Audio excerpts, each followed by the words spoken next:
Hello everyone, welcome to Let's Study YouTube platform. हम इतिहास पढ़ रहे थे जिसमें हमने पिछले लेक्चर में हमने देखा सिंधु घाटी सभ्यता को, फिर हमने वैदिक काल पढ़ा, बौद्ध काल पढ़ा, जैन धर्म को पढ़ा। उसके बाद हमने देखा सल्तनत काल को देखा, बीच में हमने राजपूत काल को भी देखा था, फिर हमने देखा ये मुगल साम्राज्य को। अब आज हम देखेंगे मराठा साम्राज्य। मराठा साम्राज्य की स्थापना किसने किया था? शिवाजी ने किया था, जिनको क्या कहा जाता है? मराठों का संस्थापक। एग्जाम में पूछ लेता है कि मराठों के संस्थापक कौन थे, तो शिवाजी थे। ठीक है, इनका जन्म 1627 ईस्वी में हुआ था सिवनेर के दुर्ग में। ठीक है, इनके पिता का नाम शाहजी भोसले था। शिवाजी के पिता का नाम क्या था? शाहजी भोसले। ये अहमदनगर के जागीर थे, बाद में कहाँ के हो जाते हैं? बीजापुर के जागीर हो जाते हैं। अभी हम आगे समझाएंगे कि कैसे क्या होता है। देखिए, इनके माता का नाम क्या होता है? जीजाबाई होता है। इनके गुरु दो रहते हैं, एक आध्यात्मिक गुरु रहते हैं, एक राजनीतिक गुरु रहते हैं। ठीक है, तो जो आध्यात्मिक गुरु रहते हैं वो समर्थ रामदास रहते हैं और राजनीतिक गुरु गौड़देव रहते हैं। ठीक है, और ये जो आध्यात्मिक गुरु रामदास रहते हैं, इनके पुस्तक का नाम दास बोध था। याद रखे रहिएगा आप लोग, ठीक है, इंपॉर्टेंट है। फिर देखते हैं, इनकी सौतेली माता का नाम तुकाबाई था, अन्य नाम इनका पहाड़ी चूहा। ठीक है, इनको पहाड़ी चूहा कहा जाता था क्योंकि ये पहाड़ों पर छुप के वार करते थे। ठीक है, अब देखिए, इनकी युद्ध पद्धति का क्या कहा जाता है? गुरिल्ला या छापामार पद्धति। याद रखे रहिएगा, एग्जाम में बहुत बार पूछ लेता है कि ये जो शिवाजी थे कैसी पद्धति का प्रयोग करते थे युद्ध के लिए, तो गुरिल्ला या छापामार पद्धति का। इन्होंने इसके अहमदनगर के एक शासक थे मलिक अंबर थे, ये सीखे थे। ठीक है, इनका हथियार क्या था? बगनखा था। ठीक है, चलिए फिर हम देख लेते हैं कि मराठा साम्राज्य कहाँ था। तो देखिए, ये अगर हमारा ये भारत का है, इधर देखिए गुजरात वाला हिस्सा है, ये नीचे का दक्षिणी भारत वाला हिस्सा है। तो देखिए, यहाँ पे मराठा साम्राज्य का उदय हुआ। इसके इधर यहाँ पे क्या था? गोलकुंडा था।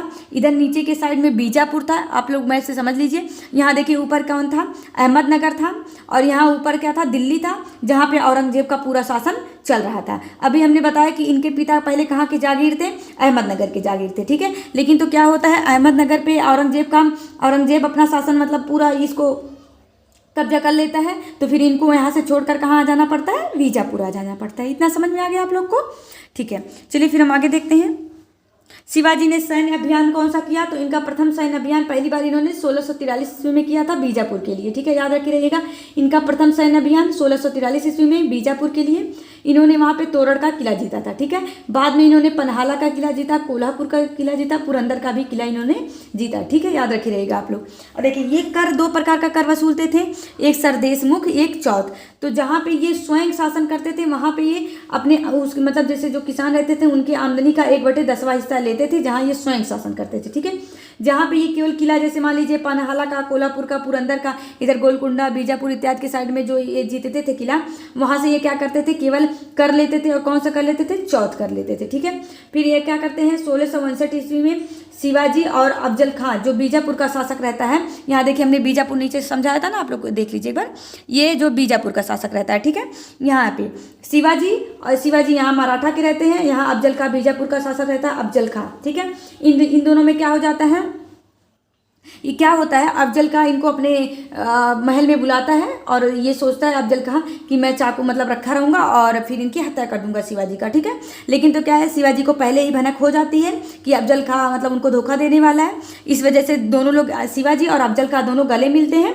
तो क्या कहता है, शिवाजी को पहले से पता है कि ये भी हथियार लाया है, अफजल खां को भी पता था। अफजल खां तो पहले ही जान के लाया था कि इनको ये मार देगा, तो शिवाजी अफजल खां के मारने से पहले ही शिवाजी क्या कर देते हैं? अफजल खां की हत्या कर देते हैं। ठीक है, समझ में आ गया? यहाँ पे शिवाजी ने अफजल खां की हत्या कर दी। ठीक है, फिर ये क्या करते हैं? 1663 में शिवाजी और शाइस्ता खां के बीच में होता है, जहाँ पे क्या होता है? शाइस्ता खां पराजित हो जाता है। ठीक है, फिर 1664 में इन्होंने सूरत को लूट लिया था पहली बार सूरत को उन्होंने कब लूटा? 1664 ईस्वी में। फिर 1665 ईस्वी में शिवाजी और मिर्जा जयसिंह जो मुगल शासक थे, मुगल का एक मतलब था शासक था, ये मुगल का ही मतलब था, जो मुगल में ये कौन चल रहा था? औरंगजेब चल रहा था। औरंगजेब का ही एक साथी था, कौन? मिर्जा जयसिंह था। ठीक है, यहाँ पे क्या होता है? शिवाजी और मिर्जा जयसिंह के बीच में युद्ध होता है, जहाँ पे शिवाजी क्या हो जाते हैं? पराजित हो जाते हैं। तो यहाँ पे क्या करना पड़ता है? पुरंदर की संधि होती है। ठीक है, एक मिनट देख लीजिए, मुझे थोड़ा टेढ़ा हो गया। समझ में आ गया। 1665 ईस्वी में शिवाजी वर्सेस किसके बीच में, मिर्जा जयसिंह के बीच में युद्ध होता है, जहाँ पे शिवाजी क्या हो जाते हैं, पराजित हो जाते हैं। अब देखिए यहाँ पे जब ये पराजित होते हैं तो इनकी बहुत ज़्यादा हानि होती है, इनको पुरंदर की संधि करनी पड़ती है।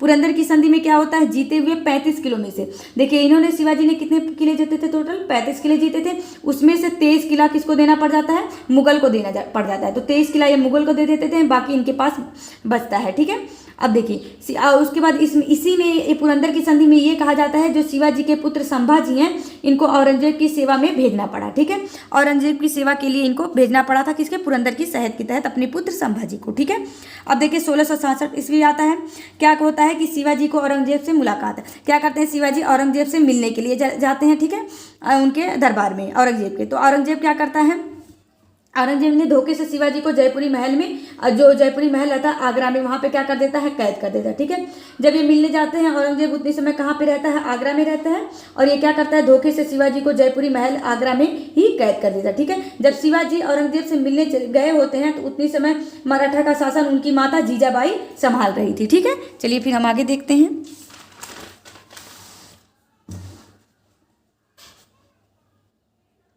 ठीक है, फिर क्या होता है, शिवाजी को ये लोग जब कैद कर लेते हैं तो वहाँ से शिवाजी चोरी से भाग जाते हैं। ठीक है, आसानी से, मतलब कैसे भी करके वहाँ से वो निकल जाते हैं। ठीक है, और फिर ये जब वहाँ से निकल जाते हैं तो 1670 ईस्वी में क्या करते हैं, दोबारा सूरत को ये लूटते हैं। ठीक है, समझ में आ गया। फिर 1674 ईस्वी में ये रायगढ़ के किला में राज्याभिषेक करवाते हैं। अब याद रखिए रहिएगा कि ये एग्जाम में बहुत बार पूछा है कि शिवाजी ने अपना राज्याभिषेक कब करवाया, तो 1674 ईस्वी में करवाया था, रायगढ़ के किला में करवाया था। ठीक है, और वहीं पे इन्होंने छत्रपति की उपाधि धारण की थी। ठीक है, इतना याद हो गया। इन्होंने अपना राज्याभिषेक कब करवाया, 1674 में, रायगढ़ के किला में, और यहीं पे इन्होंने छत्रपति की उपाधि धारण की। एग्जाम में पूछ लेता है कि शिवाजी ने छत्रपति की उपाधि कब धारण की थी, तो 1674 ईस्वी में, जब इन्होंने अपना राज्याभिषेक करवाया था तब। ठीक है, इनके मंत्रिपरिषद में 8 लोग थे। ठीक है, जिसको अष्टप्रधान कहा जाता है।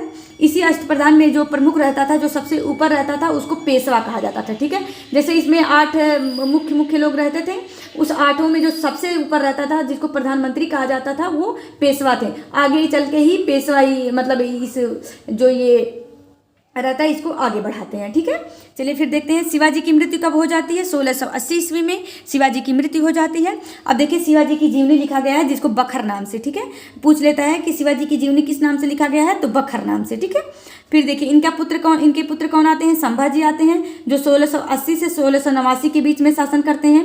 फिर उसके बाद इनका पुत्र आता है, संभाजी का पुत्र राजा राम आता है, जो 1689 से 1700 ईस्वी तक करता है। ठीक है, फिर इसी राजा राम की पत्नी ताराबाई आती हैं, जो 1700 से 1707 तक अपना शासन करती हैं। फिर उसके बाद इन्हीं के पुत्र, ताराबाई के पुत्र कौन आते हैं, शंभू जी, जिनको साहू जी नाम से जाना जाता है। ठीक है, 1707 से 1749 तक ये शासन करते हैं। तो फिर देखिए क्या होता है, जब ये शाह जी की मृत्यु, ये जो साहू जी होते हैं, इनकी जब मृत्यु हो जाती है 1749 में, तो शक्तियाँ पेशवे के हाथ में आ जाता है। क्योंकि हमने बताया था कि ये जो अष्टप्रधान थे इसमें, तो पेशवा इनके प्रधानमंत्री थे। तो क्या होता है कि जब इसके बाद, जब इनकी शाह जी की मृत्यु होती है, या फिर जब इन्हीं पे संभाजी के बाद ही क्या होता है कि धीरे धीरे सारी शक्ति धीरे धीरे पेशवा के हाथ में आती गई, क्योंकि कोई वैसा अच्छा शासक नहीं रहा उसके बाद। ठीक है, तो फिर धीरे धीरे जब पेशवा के हाथ में आती गई, तो पेशवा ने क्या, अब देखिए पेशवा में 3 इंपॉर्टेंट है, याद रखिए रहेगा। बालाजी विश्वनाथ, जिन्होंने अपना 1713 से 1720 तक इन्होंने, मतलब इसी के समकालीन, मतलब ये रहते थे। फिर बाजीराव प्रथम 1720 से 1740 तक, फिर बाजीराव 1740 से 1761 तक। ठीक है, ये पेशवा। तो हमारा जो यूपी त्रिपक्षीय पीईटी का सिलेबस दिया उसमें मराठा साम्राज्य के बारे में ही दिया था। तो मराठा साम्राज्य के बारे में अगर कोई क्वेश्चन पूछेगा भी तो शिवाजी के बारे में पूछेगा, क्योंकि ज़्यादा इंपॉर्टेंट शिवाजी हैं। ठीक है, तो आप लोग इसको तैयार करते रहिए। Okay, bye.